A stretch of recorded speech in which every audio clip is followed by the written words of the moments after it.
ഇനി ഏറ്റവും മനോഹരങ്ങളായ ഒരുപിടി പാട്ടുകൾ, ശ്രീകൃഷ്ണ ഭക്തിഗാനങ്ങൾ നമുക്ക് നൽകിയ കവിയായിരുന്നു യൂസഫ് അലി കേച്ചേരി. അദ്ദേഹത്തിൻ്റെ പാട്ടുകൾ ഒന്നോർത്തു നോക്കൂ. വാർമുകിലേ വാനിൽ നീ വന്നു നിന്നാലോർമകളിൽ ശ്യാമവർണ്ണൻ. ശ്യാമവർണ്ണൻ ആരാണ്? ശ്യാമവർണ്ണൻ ശ്രീകൃഷ്ണനാണ്, ഭഗവാനാണ്. കളിയാടി നിൽക്കും കദനം നിറയും യമുനാ നദിയായി മിഴിനീർ വഴിയും. മഴ എന്ന സിനിമയിലെ മനോഹരമായ കൃഷ്ണഭക്തിഗാനം. രവീന്ദ്രൻ മാസ്റ്ററാണ് എൻ്റെ സംഗീത സംവിധാനം. മറ്റൊരു മനോഹരമായ പാട്ടുണ്ട്, ഒരുപക്ഷെ എനിക്ക് തോന്നുന്നു കറക്റ്റാണെങ്കിൽ വയലാറിനും ONV കുറുപ്പിനും ശേഷം മലയാളത്തിലേക്ക് ഒരു കവി ഏറ്റവും മികച്ച ഗാനരചനയ്ക്കുള്ള ദേശീയ പുരസ്കാരം കൊണ്ടുവരുന്നത് യൂസഫ് അലി സാറാണ്.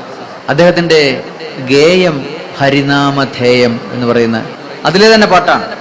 മഴ എന്ന് പറയുന്ന സിനിമയിലെ ഭയം പോലെയുള്ള വൈകാരിക വികാരങ്ങളെ അല്ലെങ്കിൽ ഭയങ്ങളെ തരണം ചെയ്യാൻ കഴിയുന്ന ഒരേ ഒരു ഉപായമേ ഉള്ളൂ, അത് ഗേയം ഹരിനാമധേയമാണ്. ധേയം സ്തുതി, ഹരിനാമ ഗീതം പാടുക എന്നുള്ളതാണ്, ഭഗവാനെ സ്തുതിക്കുക എന്നുള്ളതാണ് നമ്മൾക്ക് ദുഃഖങ്ങളിൽ നിന്ന് മോചനം കിട്ടാനുള്ള ഏക വഴി എന്ന് പറയുന്ന പാട്ട്. മനോഹരമായ പാട്ട്. പിന്നെ നമുക്കെല്ലാം അറിയാവുന്ന കൃഷ്ണ കൃപാസാഗരം,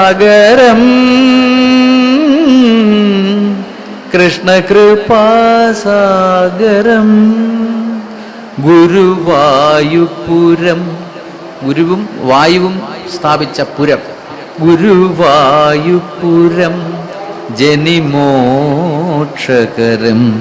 ഗുരുവായൂർപുരം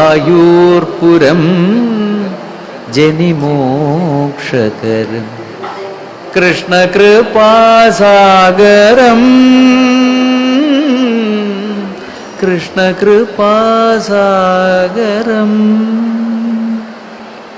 ജനി ജന്മം, പുനർജനി എന്നൊക്കെ നമ്മൾ പറയുമല്ലോ.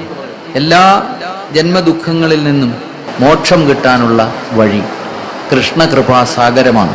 മുനിജനവന്ദിത, മുനി ജനങ്ങളാൽ വന്ദിക്കപ്പെടുന്നവനാണ്. മുരഹര ബാലം, മുരഹരൻ ആണ് അദ്ദേഹം, ഗുരുവായൂർ പുരേശൻ. മുരളീലോലം, വളരെ മനോഹരമായി മുരളി ഊതുന്നവനാണ്. മുകുരകപോലം,